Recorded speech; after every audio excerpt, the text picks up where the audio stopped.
Има едно място на този свят, където пролетните мъгли обгръщат зелените върхове, а в долините под тях забравени крале почиват във вечните си покои. Място, където слънцето осветява чезнещите руини на погубени империи, а дивите гори още шепнат за стъпките на могъщи войни, крачили из тях.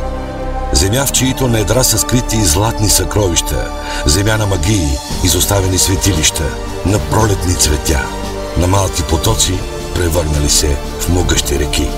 Място събрало в едно свръхестествена симбиоза на драматизъм, красота и величие. Сред неизбродими планини, плодородни равнини и стръмни брегове, планински селца и градове.